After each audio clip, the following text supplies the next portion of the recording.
हाँ तो भाई क्या है आप सभी के। चलिए, तो जैसा कि हमने लास्ट लेक्चर में पढ़ा था मस्तिष्क की संरचना और कार्य, तो मस्तिष्क में हमने क्या देख लिया था भाई।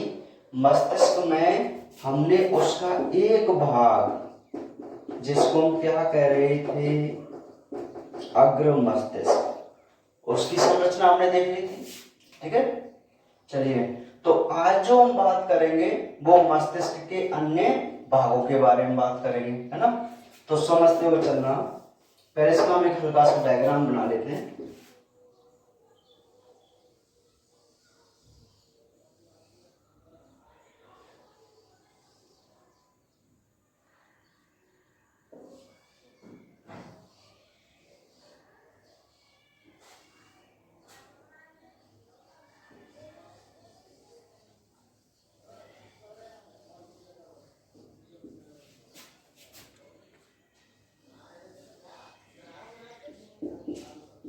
ठीक है, मानव मस्तिष्क, और इसमें हमने क्या पढ़ लिया था, अग्र मस्तिष्क पढ़ लिया था। ठीक है, अब जो सेकंड भाग है मस्तिष्क का वो है कौन सा है, मध्य मस्तिष्क। ठीक है, मध्य मस्तिष्क। भाई अग्र मस्तिष्क में हमने प्रमस्तिष्क को देखा था, थैलेमस को देखा था और हाइपोथैलेमस को देखा था। ये तीनों भाग मिलकर हमारे अग्र मस्तिष्क का निर्माण करते हैं, जिसमें मुख्य रूप से हमने प्रमस्तिष्क के बारे में पढ़ा, जो कि एग्जाम में भी पूछा हुआ क्वेश्चन है। ठीक है, आज जो हम पढ़ रहे हैं वो क्या पढ़ रहे हैं, मध्य मस्तिष्क पढ़ रहे हैं। तो देखते हैं मध्य मस्तिष्क क्या होता है। इसमें आपको लिखना है, इसे मेसेनसेफेलोन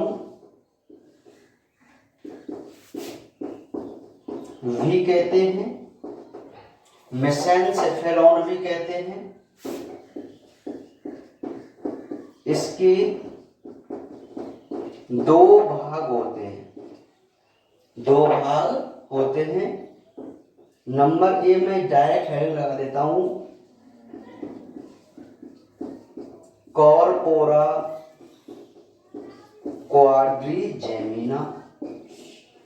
ये मध्य मस्तिष्क का फर्स्ट भाग है, जिसको हम कॉर्पोरा क्वाड्रिजेमिना कहते हैं। मध्य मस्तिष्क जो आपको ये दिखाई दे रहा है, इसमें इस प्रकार के 4 पिंड पाए जाते हैं जो आपको दिखाई दे रहे हैं। ठीक है, हाँ, तो ये पहला भाग है जिसको हम क्या कहते हैं, कॉर्पोरा क्वाड्रिजेमिना कहते हैं। ये कॉर्पोरा क्वाड्रिजेमिना क्या है, इसमें आपको लिखना है कि मानव के मध्य मस्तिष्क में दो इंफीरियर ऑप्टिक पिंड व दो सुपीरियर ऑप्टिक पिंड होते हैं, जिन्हें कॉर्पोरा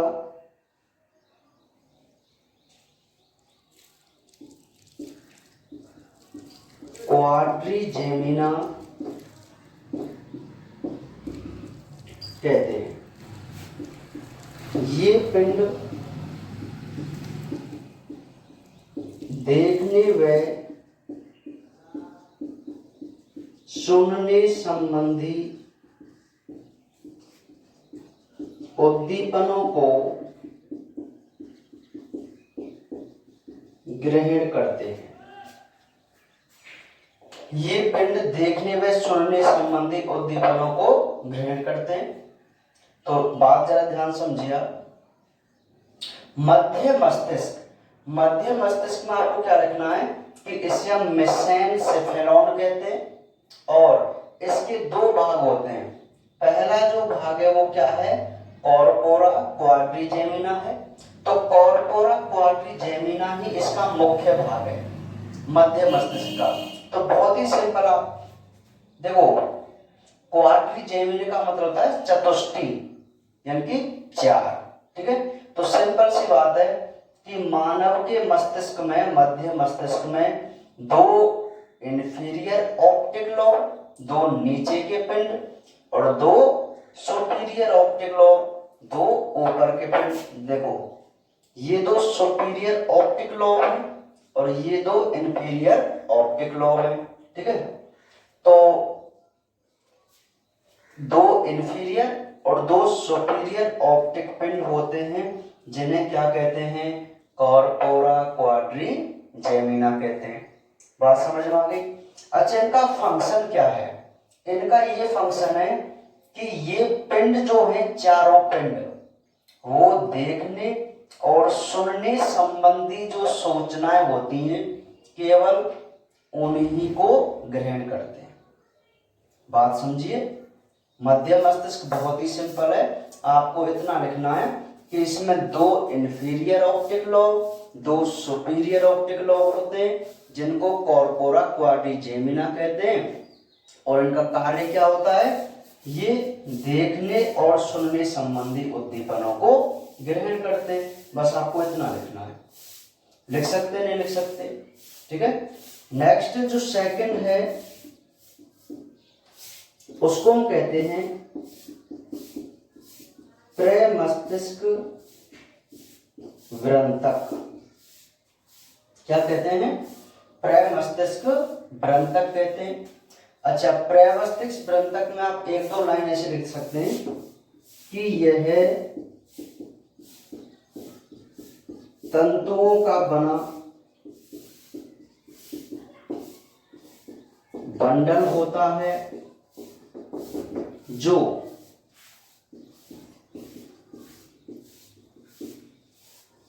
सेरिब्रल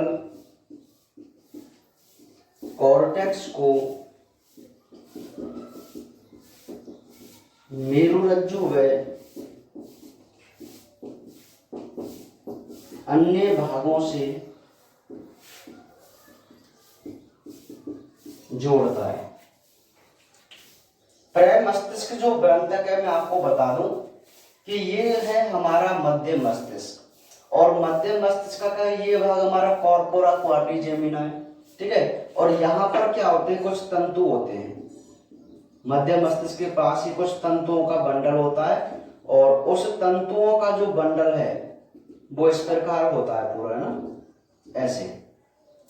तो ये तंतुओं का बंडल क्या करता है भाई, कि जो हमारा सेरिब्रल कॉर्टेक्स है, सेरिब्रल मतलब सेरिब्रम यानी कि प्रमस्तिष्क, मैंने आपको बताया था ना कि आउटर जो भाग है वो कॉर्टेक्स है और इनर जो भाग है वो मेडुला होता है। तो सेरिब्रल कॉर्टेक्स को इस मेरुरज्जु से और मस्तिष्क के अन्य भागों से जोड़ने का जो कार्य करता है वो कौन करता है, प्रमस्तिष्क वृंतक करता है। बात समझो कि ये जो प्रमस्तिष्क वृंतक है वो मध्य मस्तिष्क से थोड़ा हटकर होता है। ठीक है, ये मानो कि ये रेशेनुमा भाग है, और वो रेशे क्या करते थे कि इसके कॉर्टेक्स भाग को मस्तिष्क के अन्य भागों से जोड़ने का कार्य करते हैं। बस आपको इतना ही समझना है इसमें। ठीक है, तो बात समझ में आई कि नहीं आई मध्य मस्तिष्क के बारे में?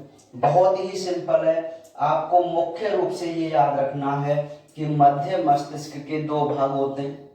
पहला भाग कॉर्पोरा क्वाड्रिजेमिना, इसमें आप क्या रखेंगे कि मानव के मध्य मस्तिष्क में 2 इंफीरियर ऑप्टिक लोब और 2 सुपीरियर ऑप्टिक लोब होते हैं, जिन्हें कॉर्पोरा क्वाड्रिजेमिना कहते हैं। ये जो कॉर्पोरा क्वाड्रिजेमिना है वो देखने और सुनने संबंधी उद्दीपनों को ग्रहण करते हैं। ठीक है, इसी के साथ जो हमारा प्रमस्तिष्क वृंतक है वो क्या काम करता है कि यह तंतुओं का बना बंडल होता है जो सेरिब्रल कॉर्टेक्स को मेरुरज्जु और मस्तिष्क के अन्य भागों से जोड़ने का कार्य करता है। ठीक है, तो ये जो आपको भाग दिखाई दे रहा है वो क्या है, मध्य मस्तिष्क है। तो बात समझ में आई कि नहीं आई, आराम से लिख सकते हैं ना मध्य मस्तिष्क के बारे में, ठीक है। हाँ, अब हम नेक्स्ट बढ़ते हैं अपने इंपॉर्टेंट पार्ट की तरफ, और वो पार्ट है तीसरा भाग, जिसको हम क्या कहते हैं, पश्च मस्तिष्क। तो जो थर्ड भाग है जिसको हम क्या बोलते हैं, पश्च मस्तिष्क, ठीक है। तो पश्च मस्तिष्क में हम क्या लिखेंगे, इसके 3 भाग हैं। अब बात को जरा ध्यान समझो, पश्च मस्तिष्क भी बहुत ही इंपॉर्टेंट है, यहां से भी वो क्वेश्चन दे सकता है, ठीक है, पश्च मस्तिष्क से। तो पश्च मस्तिष्क में आप समझो इसके 3 भाग हैं। नंबर ए जो भाग है वह होता है अनुमस्तिष्क, ठीक है, और इस अनुमस्तिष्क को हम बोलते हैं सेरिबेलम। क्या बोला जाता है अनुमस्तिष्क को, सेरी। तो जो सेरिबेलम होता है, इस सेरिबेलम की अगर हम संरचना के बारे में बात करें तो क्या हम पढ़ेंगे भाई, कि यह मस्तिष्क का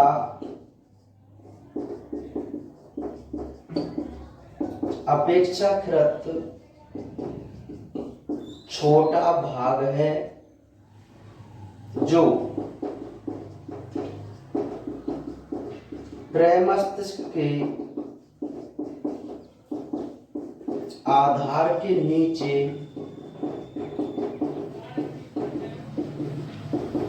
स्थित होता है। इसके 2 कार्य हैं। फर्स्ट,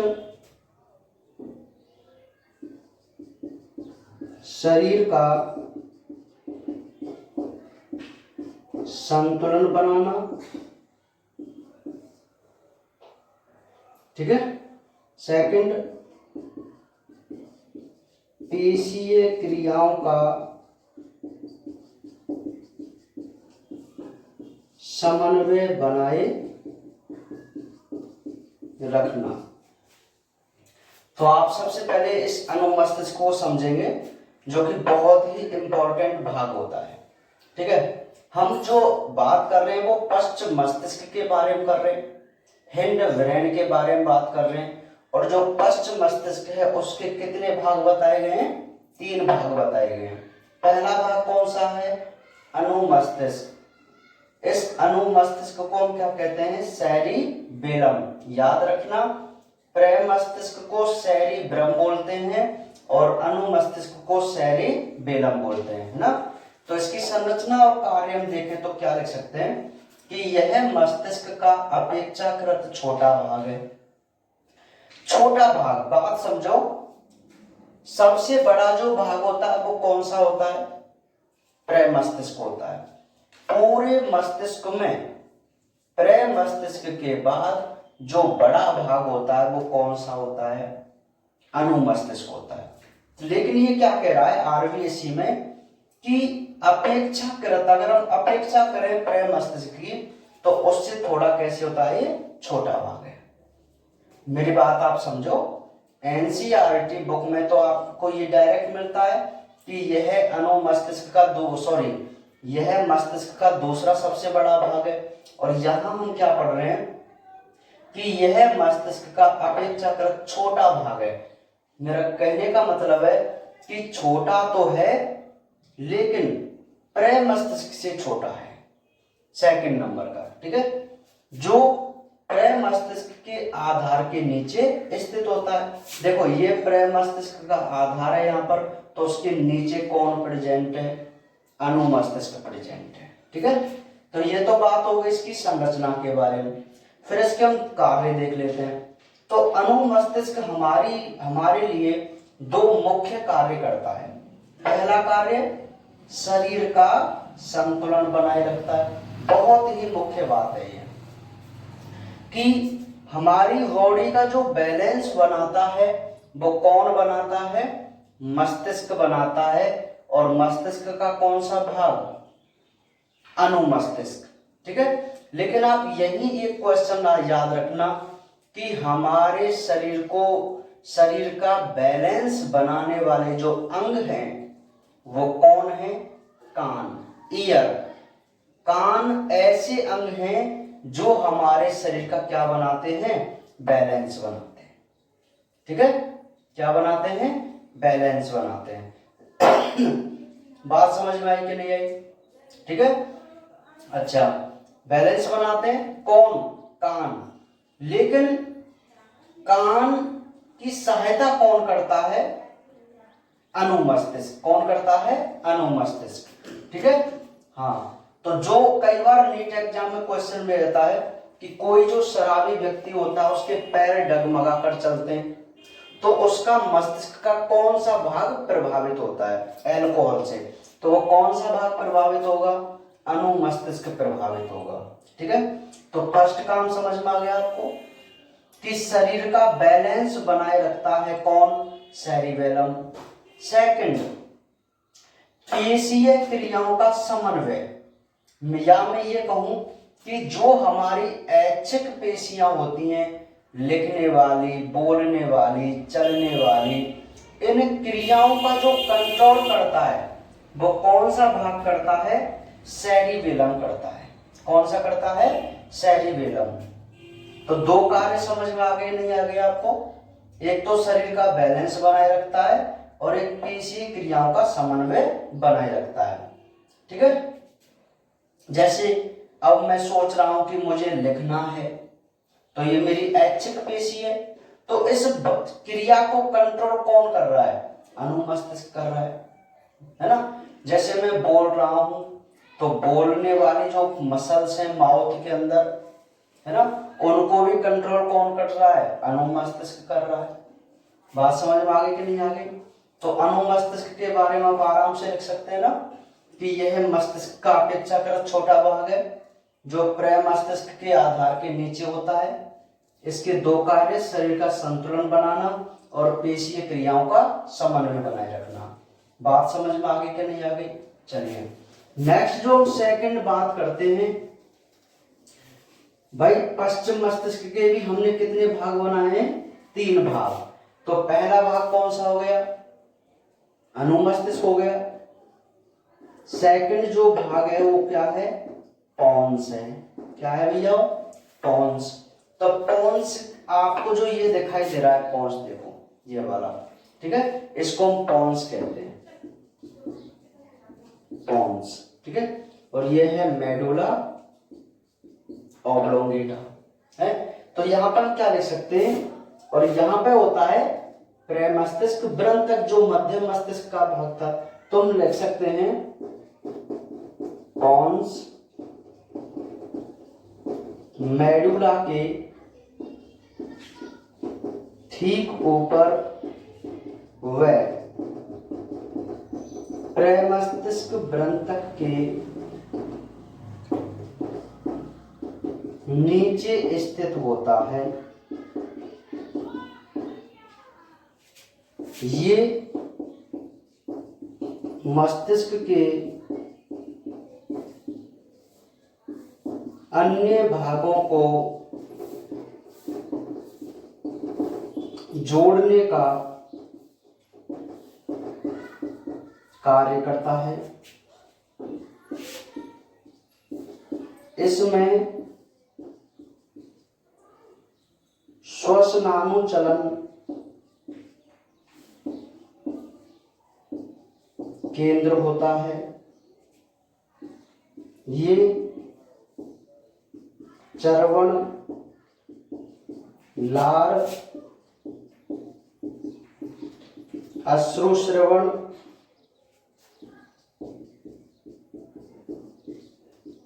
नेत्रों की गतिशीलता आदि को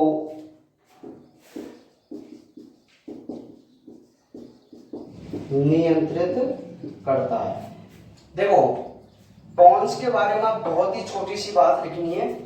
देखो ये तो थैलेमस था, ये हाइपोथैलेमस था, ये प्रेमस्तिष्क था, तो ये तीनों तो हो गए अग्र मस्तिष्क, और ये हमारा क्या था, मध्य मस्तिष्क। और जो थर्ड हम बात कर रहे हैं पश्च मस्तिष्क के बारे में, तो उसका पहला भाग कौन सा था, अनुमस्तिष्क, सेकंड पॉन्स और थर्ड मेडुला। तो हम किसके बारे में बात कर रहे हैं अभी, पॉन्स के बारे में बात कर रहे हैं। तो पॉन्स क्या है कि यह मेडुला के ठीक ऊपर लेकिन प्रमस्तिष्क बृहंतक के नीचे स्थित होता है। मेडुला ये रहा तो इसके ऊपर है, और जो हमारा प्रमस्तिष्क बृहंतक है वो यहीं पर होता है, तो उसके ये नीचे प्रेजेंट होता है। और जो ये पॉन्स होता है इसका एक मुख्य कार्य होता है, देखो ये तो इसकी एक पाली दिखाई दे रही है ना, भाई मैं आपको पहले ही बता चुका हूं कि ये कटा हुआ मस्तिष्क है, बीच में से ना अनुप्रस्थ काट है। तो ये जो अनुमस्तिष्क की आपको दिखाई दे रही है वो एक लौब है, तो इसके ऊपर एक लौब और आएगी, तो इन दोनों पालियों को जो जोड़ता है वो कौन जोड़ता है, पॉन्स जोड़ता है। तो हम कह सकते हैं कि मस्तिष्क के अन्य भागों को ये जोड़ने का कार्य करता है, स्पेशली सेरिबेलम, सेरिबेलम को आपस में जोड़ता है कौन, पॉन्स। तो ये तो इसकी संरचना हो गई, और इसके कार्य की मैं इस बात बता दूं तो इसमें मुख्य रूप से श्वसनानु चलन केंद्र होता है, जिसको न्यूमोटॉक्सिक सेंटर बोलते हैं। बात समझना, श्वास की क्रिया को कंट्रोल करने के लिए जो केंद्र होता है, श्वास की क्रिया को कंट्रोल करने के लिए जो केंद्र होता है वो कहां पर होता है, पॉन्स में होता है। कहां पर होता है, पॉन्स में होता है। ठीक है, तो आप लिख सकते हैं कि पॉन्स में श्वसनानु चलन केंद्र होता है। नेक्स्ट, जो पॉन्स होता है वो है चबाना, लार का श्रावण, आंसुओं का श्रावण और नेत्रों की गतिशीलता, जैसे हमारे नेत्र घूमते हैं ना इधर उधर, है ना, तो उन कार्यों को भी ये क्या करता है, कंट्रोल करता है। कौन, पॉन्स। तो पॉन्स के बारे में आप मुख्य बात याद रखना कि जो पॉन्स होता है वो मेडुला के ऊपर लेकिन प्रमस्तिष्क बृहंतक के नीचे होता है, और ये सेरिबेलम की दोनों पालियों को जोड़ता है, और इसमें श्वसनानु चलन केंद्र होता है। इसके साथ ये चर्वण, लार, अश्रुश्रवण आदि क्रिया को भी क्या करता है, कंट्रोल करता है। तो आप आराम से पॉन्स के बारे में लिख सकते हैं, नहीं लिख सकते। ठीक है, आगे बढ़े। अब जो हम लास्ट बात करने वाले हैं वो लास्ट बात करेंगे थर्ड, एक मिनट रुको। तो जो ये पश्च मस्तिष्क आपको दिखाई दे रहा है, सॉरी, थर्ड भाग वो कौन सा है, मेडुला ऑब्लोंगेटा। क्या है, मेडुला ऑब्लोंगेटा। और मेडुला ऑब्लोंगेटा के बारे में अगर हम बात करें तो इसके बारे में जरा आप ध्यान समझिए कि यह अंतिम भाग है।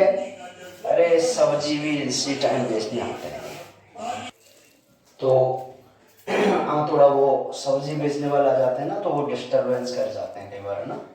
चलिए तो सुनिए, मेडुला ऑब्लोंगेटा के बारे में हमारी बात चल रही थी, और मेडुला ऑब्लोंगेटा जो होता है वह मस्तिष्क का कैसा भाग है भैया, अंतिम भाग है। ठीक है, पूरे मस्तिष्क का अंतिम भाग है जो आपको दिखाई भी दे रहा है, क्योंकि ये जो संरचना है वो क्या है, मेरुरज्जु।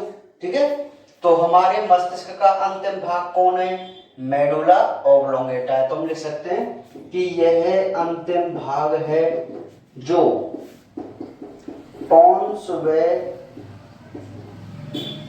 मेरुरज्जु के बीच में स्थित होता है। बताओ है कि नहीं। ठीक है, फिर इसके हम कार्य लिख लेंगे कि यह सांस लेने, खांसने, निगलने का केंद्र है। सेकंड, रक्तदाब और मैं क्या कह सकता हूं, रक्तदाब, आहार नाल की किरणकुंचन गति आदि अनैच्छिक क्रियाओं का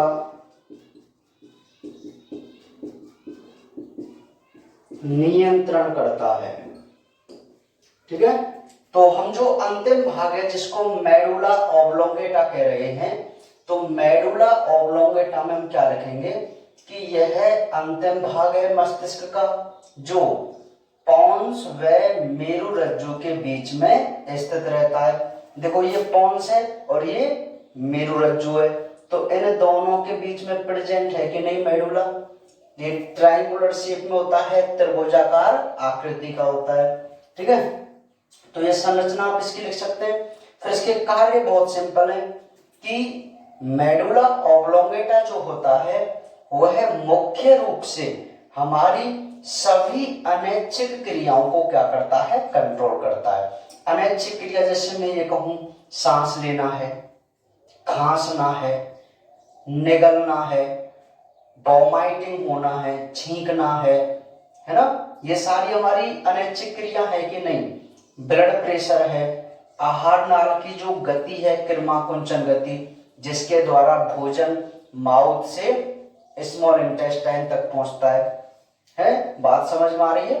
तो इन सभी अनैच्छिक क्रियाओं का नियंत्रण करता है कौन, मेडुला ऑब्लोंगेटा। ठीक है, तो मेडुला ऑब्लोंगेटा का यह मुख्य फंक्शंस है क्या, कि ये सांस लेना, खांसना, निगलने आदि का केंद्र है। केंद्र का मतलब इन क्रियाओं को कंट्रोल करता है। और इसके अलावा ये रक्तदाब, आहार नाल की किरणकुंचन जैसी अनैच्छिक क्रियाओं का भी क्या करता है, नियंत्रण करता है। तो बात समझ में आई कि नहीं आई आपको। ठीक है, तो यहां तक जो बात है वो है हमारे पूरे मस्तिष्क के बारे में। अर्थात मैं आपसे ये कहूं कि यहाँ हमारा एक लॉन्ग क्वेश्चन कंप्लीट है जिसको हम कहते हैं मस्तिष्क की संरचना। ठीक है, तो मस्तिष्क की संरचना से आपको टुकड़ों में क्वेश्चन दे सकता है। जैसे वो आपसे प्रमस्तिष्क की संरचना पूछ सकता है, आपसे पश्चिम मस्तिष्क के बारे में पूछ सकता है, तो कोई भी पार्ट वो आपसे क्वेश्चन के रूप में पूछ सकता है। तो आपको पूरा ही याद करना है ना। एक बार इस डायग्राम के अकॉर्डिंग मैं आपको बता देता हूं कि हम मस्तिष्क की बात करें तो उसके 3 भाग हैं, अग्र मस्तिष्क, मध्य मस्तिष्क और पश्चिम मस्तिष्क, है कि नहीं। तो अग्र मस्तिष्क के हमने 3 भाग बनाए थे। पहला भाग प्रमस्तिष्क, दूसरा भाग थैलेमस, तीसरा भाग हाइपोथैलेमस।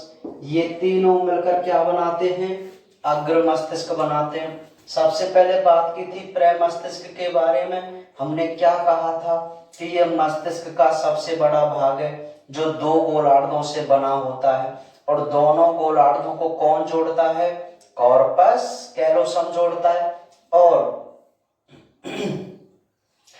कॉर्पस कैलोसम जोड़ता है। इसका दायां गोलार्ध बाएं भाग को और बायां गोलार्ध दाएं भाग को कंट्रोल करता है, बताया था। और इसमें ऊपर की तरफ यानी कि कॉर्टेक्स भाग में साइटोन होने से ग्रे मैटर और मेडुला भाग में व्हाइट मैटर होता है। तो संरचना आपने बहुत अच्छे तरीके से समझी थी। कार्य भी आप जानते हैं, सोचने, विचारने, तर्क करने का, ऐच्छिक पेशियों को कार्य करने का बताए थे इसके कार्य, है ना। ऐच्छिक पेशियों को जो समन्वय कराता है वो भी हमारा प्रमस्तिष्क कराता है। फिर हमने थैलेमस को देखा कि भाई थैलेमस जो होता है वो सुख और दुख की सूचना को प्रसारित करता है, किसके लिए, प्रमस्तिष्क के लिए। हाइपोथैलेमस देखा कि भाई ये थैलेमस के नीचे होता है, यह हमारे प्रेरित व्यवहार जैसे भूख, प्यास, नींद, प्रेम, घृणा, क्रोध, काम, भावना आदि को कंट्रोल करता है। बताया था नहीं बताया था, है ना। इसके साथ ही हमारे रक्त दाब, शरीर के टेम्परेचर आदि को भी कंट्रोल करता है, बताया था ना। फिर हमने मध्य मस्तिष्क पढ़ा। मध्य मस्तिष्क में हमने कॉर्पोरा क्वाड्रिजेमिना देखा। उसमें क्या देखा कि इसमें 2 सुपीरियर लॉब और 2 इन्फीरियर लॉब होते हैं जो देखने और सुनने संबंधी उद्दीपनों को ग्रहण करते हैं, ठीक है। फिर हमने क्या देखा, प्रमस्तिष्क वृंतक देखा। मध्य मस्तिष्क के 2 भाग थे, एक तो कॉर्पोरा क्वाड्रिजेमिना और एक प्रमस्तिष्क वृंतक। वृंतक में इतना था कि यह मस्तिष्क के भागों को जोड़ने का कार्य करता है, सेरिब्रल कॉर्टेक्स को। फिर हमने मुख्य रूप से देखा था पश्चिम मस्तिष्क। पश्चिम मस्तिष्क में क्या पढ़ा, अनुमस्तिष्क। क्या कह रहे थे कि ये अपेक्षाकृत छोटा भाग है जो उसके आधार के नीचे होता है। कार्य की हमने बात की थी, शरीर का बैलेंस बनाता है और ऐच्छिक पेशियों को कंट्रोल करता है। फिर हमने पढ़ा पोन्स। पोन्स में हमने क्या बोला कि ये मेडुला के ठीक ऊपर होता है, इसमें श्वसनाणु चलन केंद्र होता है। इसके अलावा ये चबाने की क्रिया, आंसू व लाल श्रावण की क्रिया आदि को कंट्रोल करता है। और लास्ट में हमने क्या पढ़ा, मेडुला ऑब्लोंगेटा। क्या कहा इसके बारे में कि यह मेरुरज्जु और पोन्स के बीच में होता है ना। ये हमारी अनैच्छिक क्रियाओं को कंट्रोल करता है, जैसे खांसना, निगलना, सांस लेना, रक्त दाब, किरमा कुंचन गति आदि को ये कंट्रोल करता है। तो आपको बात समझ में आई कि नहीं, यही मस्तिष्क के बारे में, ठीक है। तो मस्तिष्क वाले टॉपिक से एक लॉन्ग टाइप क्वेश्चन आता है इस यूनिट से, तो आपको बहुत अच्छी तरीके से याद करना है। क्लियर है, आगे चलिए। तो ये मस्तिष्क वाला क्वेश्चन आपका कंप्लीट है। इसमें आप उसका डायग्राम भी देख सकते हैं, आपको बिल्कुल इसी प्रकार बनाना है। हाँ, मैं आपको बनाना बता दूंगा कि आपको कैसे बनाना है इसको, ठीक है। तो आप याद रखो कि हमने तंत्रिका तंत्र को 3 भागों में डिवाइड किया था, केंद्रीय तंत्रिका तंत्र, परिधीय और स्वायत्त। तो अभी जो हमारा कौन सा तंत्रिका तंत्र चल रहा है, केंद्रीय तंत्रिका तंत्र। और केंद्रीय तंत्रिका तंत्र के कितने भाग बनाए थे हमने, 2 भाग बनाए थे, मस्तिष्क और मेरुरज्जु। तो अभी हमने किसकी बात की है, केवल मस्तिष्क के बारे में। और अब जो हम बात करेंगे वो किसके बारे में बात करेंगे, मेरुरज्जु यानी कि स्पाइनल कॉर्ड के बारे में, ठीक है। तो ये भी आपके लिए 2 नंबर का क्वेश्चन बन सकता है कि भाई मेरुरज्जु की अनुप्रस्थ काट की संरचना को समझाइए।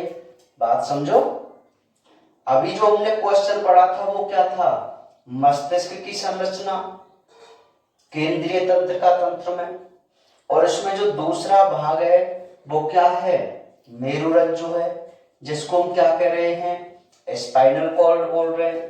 तो ये भी एक क्वेश्चन है कि मेरुरज्जु के अनुप्रस्थ काट की संरचना को समझाइए। तो आप बहुत अच्छे प्रकार से इसको समझो। क्या क्या आपको लिखना है इसमें, आप लिखेंगे कि यह मेडुला से आरंभ होकर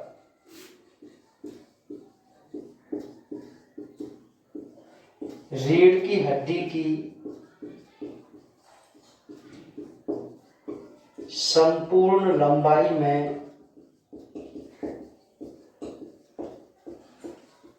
स्थित रहती है, ठीक है। नेक्स्ट पॉइंट, इसमें 3 झिल्लियां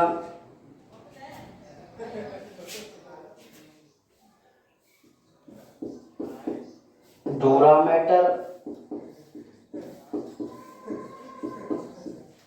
अरेक्नोइड, पिया मीटर होती हैं, ठीक है। 3 झिल्लियां हैं इसमें भी, जो हमने मस्तिष्क में भी आपको बताई थी वही झिल्लियां इसमें भी होती हैं। नेक्स्ट, इसमें ग्रे मैटर अंदर की तरफ व व्हाइट मैटर बाहर की तरफ होता है। ग्रे मैटर अंदर की तरफ व व्हाइट मैटर कहाँ होता है? बाहर की तरफ होता है। अब इसकी हम आंतरिक संरचना के बारे में बात करेंगे मेरुरज्जु के, तो हम इसमें लिखेंगे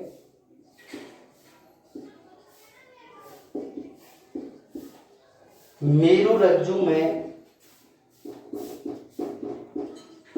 ग्रे मैटर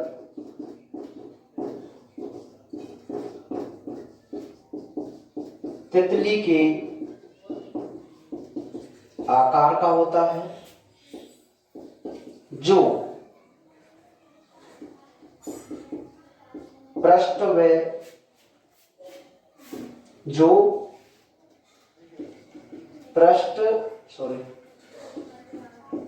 सतह पर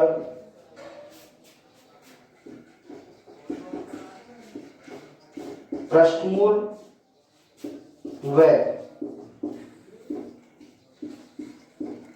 अधर सतह पर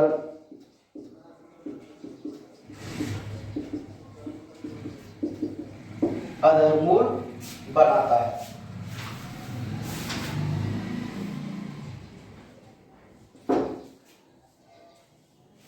या मैं ये कहूं कि पृष्ठ सतह पर श्रृंगापन को कर लेना और अधर सतह पर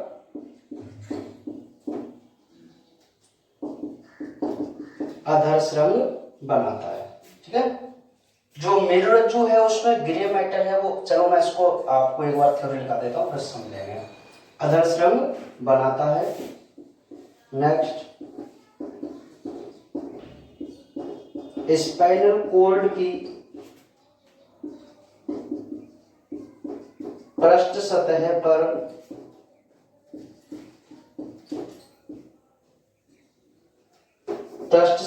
व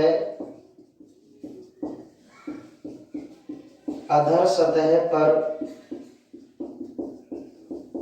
दो खांच होती हैं,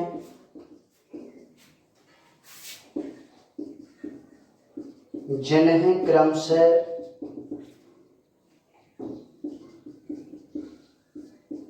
पृष्ठ फिसर व अधर फिसर कहते हैं। नेक्स्ट, स्पाइनल कॉर्ड में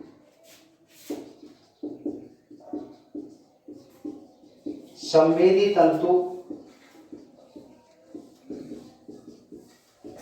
पृष्ठ फिसर से व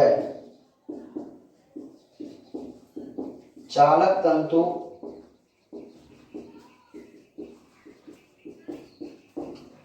अधर फिसर से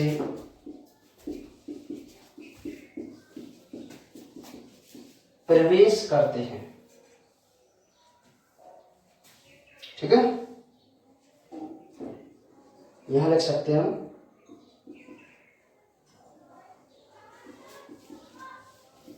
पृष्ठ फिसर के आगे एक सूजन होती है, जिसे पृष्ठगुच्छन कहते हैं।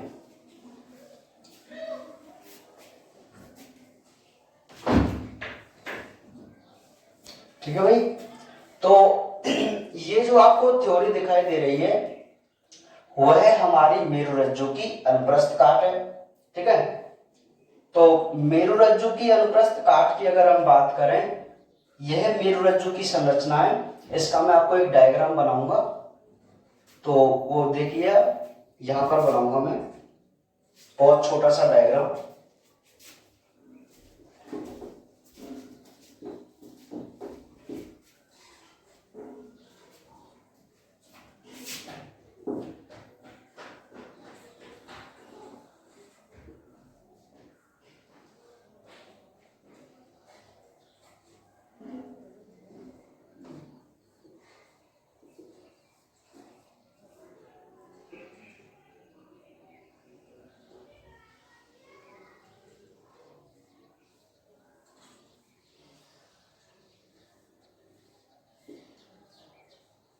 देखिए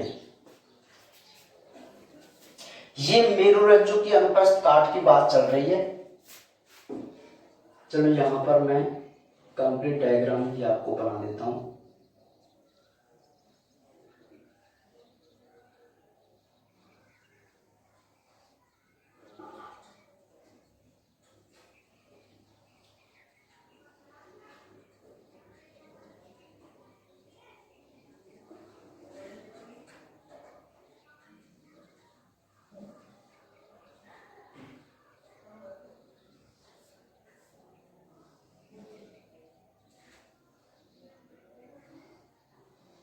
देखो ये जो आपको डायग्राम दिखाई दे रहा है वह मेरुरज्जु की अनुप्रस्थ काट है। ठीक है, तो इस डायग्राम के हिसाब से आप समझने की कोशिश करना कि मेरुरज्जु की अनुप्रस्थ काट की संरचना के बारे में अगर हम बात करें तो हमें क्या लिखना है कि भाई मेरुरज्जु मेडुला से आरंभ होकर, आपको पता ही है अभी हमने मस्तिष्क की संरचना देखी थी तो उसमें मेडुला से आरंभ हो रही थी ना, तो मेडुला से आरंभ होकर रीढ़ की हड्डी की संपूर्ण लंबाई में स्थित रहती है। भाई ये जो आपको कशेरुकदंड दिखाई देती है ना पीछे की तरफ रीढ़ की हड्डी, ये तो हड्डियां हैं। इस रीढ़ की हड्डी के बिटवीन हमारी मेरुरज्जु होती है। आप इसको ऊपर से मेरुरज्जु नहीं समझेंगे, बाहर से जो आपको हड्डी नुमा संरचना दिखाई दे आवाज होती है वह संरचना तो कशेरुकदंड है, रीढ़ की हड्डी है। उस रीढ़ की हड्डी के बीच में हमारी कौन होती है, मेरुरज्जु होती है, स्पाइनल कॉर्ड होती है। तो हम पहला पॉइंट तो ये आराम से लिख सकते हैं कि यह मेडुला से आरंभ होकर रीढ़ की हड्डी की संपूर्ण लंबाई में स्थित रहती है। ठीक है, पहला पॉइंट क्लियर है। सेकंड पॉइंट आप क्या लिखेंगे कि मेरुरज्जु में भी 3 झिल्लियां होती हैं। भाई मस्तिष्क पे भी 3 झिल्लियां थी, उसी प्रकार मेरुरज्जु के ऊपर भी 3 झिल्लियां होती हैं, डोरामेटर, अरेक्नोइडमेटर और पिया मेटर। तो ये पॉइंट भी आपका क्लियर है। थर्ड पॉइंट आप जरा ध्यान से देखो, याद रखो कि मस्तिष्क की संरचना में मैंने आपको बताया था कि कॉर्टेक्स भाग में, या मैं ये कहूं कि बाहरी भाग में तो ग्रे मैटर था और भीतर के भाग में व्हाइट मैटर था। बताओ था कि नहीं, है ना। लेकिन मेरुरज्जु में इनकी जो संरचना है वो विपरीत होती है।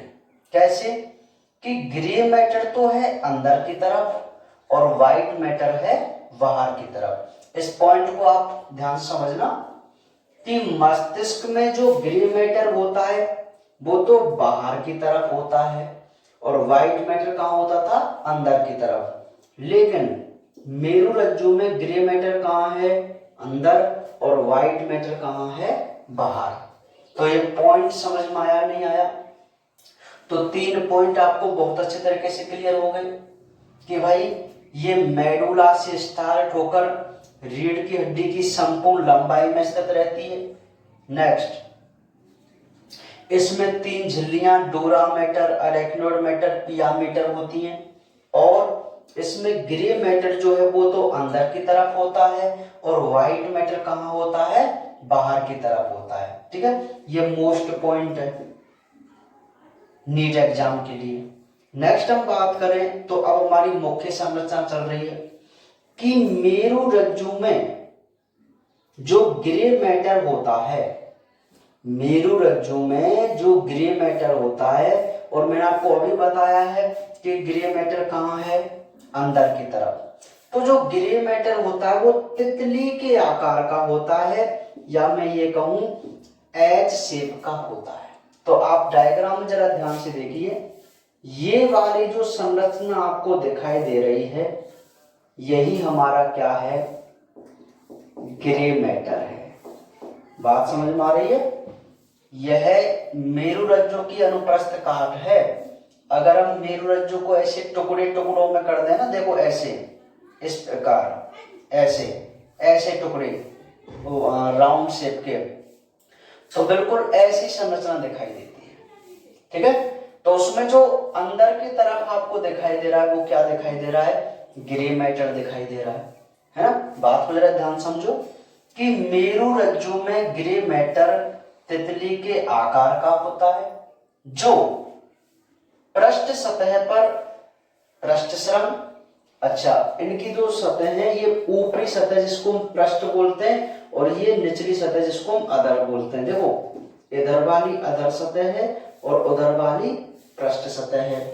तो वो ये क्या कह रहा है कि ग्रे मैटर जो तितली के आकार का है, वह पृष्ठ सतह पर दो सुरंग बनाता है, एक नुकीली संरचना बनाता है, जिनको हम क्या कहते हैं, देखो ये आपको दिखाई दे रहे हैं, ये नुकीली संरचना देखो ये वाली है ना, तो इसको आप क्या कह सकते हैं, पृष्ठ सुरंग। क्या कह सकते हैं इनको आप, पृष्ठ सुरंग। दोनों संरचनाओं को, इसको भी और इसको भी। और जो अधर सतह पर ये वाली संरचना, इसको हम क्या कह सकते हैं, अधर सुरंग। क्या बोल सकते हैं, अधर सुरंग। तो ये पॉइंट समझ में आया नहीं आया? क्या कह रहा है ये कि ग्रे मैटर तितली के आकार का होता है, जो कि आपको दिखाई भी दे रहा है, और इस ग्रे मैटर की पृष्ठ सतह पर दो सुरंग, जिनको पृष्ठ सुरंग कहते हैं, और अधर सतह पर जो सुरंग बनते हैं उनको अधर सुरंग कहते हैं, वो बनते हैं। लाइन समझ में आई कि नहीं आई? देखो कि मेरुरज्जु में ग्रे मैटर तितली के आकार का होता है, जो पृष्ठ सतह पर पृष्ठ सुरंग और अधर सतह पर अधर सुरंग बनाता है। क्लियर है बात? अब वो कह रहा है कि स्पाइनल कॉर्ड की पृष्ठ सतह पर, अच्छा ये पूरी स्पाइनल कॉर्ड है, ये हमारा ग्रे मैटर है, और जो आपको ये दिखाई दे रहा है वो हमारा व्हाइट मैटर है। भाई ग्रे मैटर तो अंदर हो गया, और ये चारों तरफ जो आपको दिखाई दे रहा है वृक्क शेप में, ये हमारा व्हाइट मैटर है। तो ये पूरी स्पाइनल कॉर्ड है। तो इस स्पाइनल कॉर्ड में भी खांच होती है, पृष्ठ सतह पर खांच और अधर सतह पर खांच। तो इन खांचों को, यहाँ पर थोड़ी गड्ढे नुमा ऐसी संरचना होती है इन स्थानों पर, तो इनको हम फिशर बोल देते हैं, पृष्ठ फिशर। और ये जो है ये वाला, इसको हम क्या बोल देते हैं, अधर फिशर। एक बार आप उसको ऐसे समझ लेना, फिर मैं इसको रफ करके इसका बड़ा डायग्राम बनाऊंगा, तब आपको क्लियर करूंगा उसको, है ना। एक बार थ्योरी के अकॉर्डिंग आप समझ लो इसको। देखो स्पाइनल कॉर्ड की पृष्ठ सतह पर व अधर सतह पर दो खांच होती हैं, जिनको हम पृष्ठ फिशर और अधर फिशर कहते हैं। ये जो खांच है ये वाली देखो ऐसे, ठीक है, इनको हम पृष्ठ फिशर कह सकते हैं और इनको हम अधर फिशर कह सकते हैं। जबकि पृष्ठ सुरंग ये वाले थे जो ग्रे मैटर में थे, और अधर फिशर ये वाले थे नीचे ग्रे मैटर में, ठीक है। और व्हाइट मैटर में जो खांच हैं उनको हम फिशर बोलेंगे, तो वही ऊपर वाला पृष्ठ फिशर और नीचे वाला अधर फिशर हो जाएगा। अब एक मुख्य पॉइंट क्या कह रहा है कि जो संवेदी तंतु होते हैं, अब मैंने आपको 11th क्लास में भी बताया था जब मैंने तंत्रिका कोशिका बताई थी कि भाई तंत्रिका कोशिका 3 टाइप होती हैं। उनमें एक मैंने बताई थी संवेदी तंत्रिका कोशिका और एक चालक तंत्रिका कोशिका बताई थी। तो संवेदी क्या बताई थी, ऐसी तंत्रिका कोशिका जो केवल संवेदनाओं को ग्रहण कर मस्तिष्क या मेरुरज्जु तक पहुंचाएं। और चालक तंत्रिका क्या बताई थी? ऐसी तंत्रिका कोशिका जो आवेग को, आदेश को, सोचना नहीं, आदेश को मस्तिष्क और मेरुरज्जु से लेकर किसी अंग तक पहुंचे। फिर सिंपल सी बात मैं आपको ये बताऊं कि जो तंत्रिका कोशिका सूचनाओं को ग्रहण कर मस्तिष्क तक ले जाती हैं या मेरुरज्जु तक ले जाती हैं वो तो संवेदी हैं, और जो वहां से आदेश को लेकर आती हैं वो चालक हैं। तो वो ये क्या कह रहा है कि संवेदी जो तंतु हैं वो तो पृष्ठ फिसड़ से प्रवेश करते हैं। अब जो आपको ये दिखाई दे रहे हैं, ये आ रहे हैं, ये आ रहे हैं, तो इनको आप क्या कह सकते हैं? संवेदी तंतु कह सकते हैं। और चालक तंतु, ये चालक तंतु है नीचे वाले, जो कहां से प्रवेश कर रहे हैं? अधर फिसड़ से। तो यही सिंपल सी बात है कि संवेदी तंतु पृष्ठ फिसड़ से और चालक तंतु अधर फिसड़ से इसमें प्रवेश करते हैं। ठीक है। और लास्ट पॉइंट कि पृष्ठ फिसड़ के आगे एक सूजन होती है जिसे हम पृष्ठगुच्छन कहते हैं। तो ये आपको सूजन ये दिखाई दे रही है, इसको हम क्या कह रहे हैं? पृष्ठगुच्छन कह रहे हैं। तो ये रीढ़ की हड्डी अर्थात मैं कहूँ स्पाइनल कॉर्ड की संरचना समझ में आई कि नहीं आई? बहुत ही सिंपल सी संरचना है इसकी कि यह मेडुला से आरंभ होकर रीढ़ की हड्डी की संपूर्ण लंबाई में रहती है।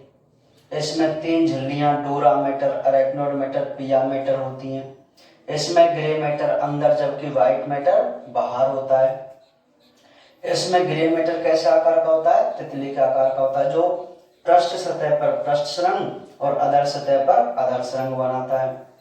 स्पाइनल कॉर्ड की पृष्ठ सतह पर व अधर सतह पर 2 खांच होती हैं जिन्हें पृष्ठ फिसर व अधर फिसर कहते हैं। और इसमें संवेदी तंतु पृष्ठ फिसर से और चालक तंतु अधर फिसर से प्रवेश करते हैं। और पृष्ठ फिसर के आगे एक सूजन होती है जिसे हम पृष्ठगुच्छन कहते हैं।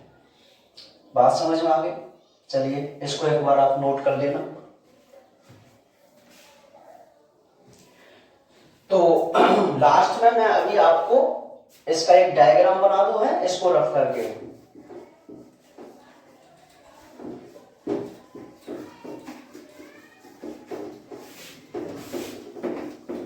देखो ध्यानपूर्वक आप समझते चलना। सबसे पहले डायग्राम में हम क्या बनाएंगे भाई?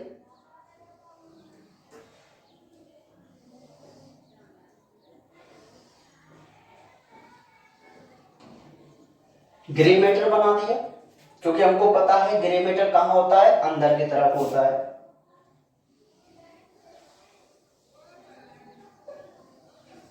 ये क्या बन जाएगा हमारा? White matter. तो ये तो ग्रे मैटर है अंदर और ये क्या है? व्हाइट मैटर है ना? बात समझ में आ रही है? ऐसे आराम से बना सकते हैं हम। अब हम क्या करेंगे कि जो ग्रे मैटर है वो तितली के आकार का है ना? और इसकी पृष्ठ सतह पर देखो ये वाली संरचना है, तो इनको हम बोलते हैं क्या? पृष्ठ श्रृंग। ये भी पृष्ठ श्रृंग है। और नीचे की जो अधर सतह है उस पर कौन सा श्रृंग है? अधर श्रृंग। तो हम यहां से पॉइंट लिख सकते हैं कि ग्रे मैटर अंदर की तरफ होता है जो तितली के आकार का है, जो पृष्ठ सतह पर पृष्ठ श्रृंग और अधर सतह पर अधर श्रृंग बनाता है ना? नेक्स्ट हम क्या लिखेंगे कि स्पाइनल कॉर्ड की पृष्ठ सतह और अधर सतह पर कुछ खांच होती हैं, या मैं यहां से इसे बना दूं स्थान। इन खांचों को हम क्या बोलते हैं? इसको हम बोलेंगे पृष्ठ फिसर और इसको हम बोलेंगे अधर फिसर। ठीक है, तो एक पॉइंट ये हो गया। नेक्स्ट पॉइंट में हम क्या लिखेंगे कि जो संवेदी तंतु हैं, देखो ये संवेदी तंतु आ रहे हैं,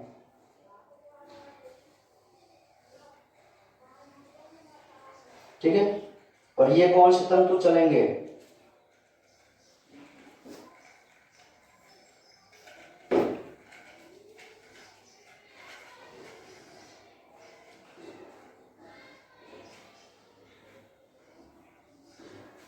ये बात समझ में आ गई। ऐसे इस प्रकार चलेंगे बिल्कुल।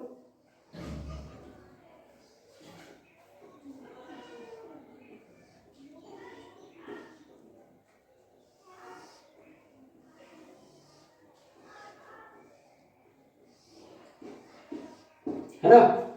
देखो ये जो आपको डायग्राम दिखाई दे रहा है वो है मेरुरज्जु की अनुप्रस्थ काट का चित्र है, और इसको बनाना भी बहुत आसान है ना। तो ये तो है, वो तो क्या है भैया, ग्रे मैटर, ये क्या है, व्हाइट मैटर, ठीक है। हाँ ये पृष्ठगुच्छन है, क्योंकि मैंने आपको बताया था कि पृष्ठ फिसर के आगे एक सूजन होते हैं जिसको हम पृष्ठगुच्छन कहते हैं। तो अब एक बार इसकी संरचना को आप समझ लीजिए कि मेरुरज्जु की अगर हम बात करें तो इसमें जो ग्रे मैटर है वो तितली के आकार का होता है, और इसके पृष्ठ सतह पर 2 पृष्ठ श्रृंग और अधर सतह पर 2 अधर श्रृंग होते हैं। यह वाला अधर श्रृंग है? और स्पाइनल कॉर्ड की पृष्ठ सतह और अधर सतह पर 2 खांच होती है जिनको पृष्ठ फिसर और अधर फिसर कहते हैं। फिर हम एक और लिखेंगे कि जो संवेदी तंतु है, अब मैं ये कह दूं कि ये तो है संवेदी तंतु। देखो ये वाला और ये वाला, ये संवेदी तंतु है, ठीक है। तो संवेदी तंतु तो कहां से प्रवेश कर रहे हैं स्पाइनल कॉर्ड में, पृष्ठ फिसर से। और चालक तंतु, ये चालक तंतु है, वो कहां से प्रवेश कर रहे हैं, अधर फिसर से प्रवेश कर रहे हैं। तो ये बहुत ही छोटी सी बात है मेरुरज्जु के बारे में, आप आराम से कर लेंगे ना इसको, ठीक है।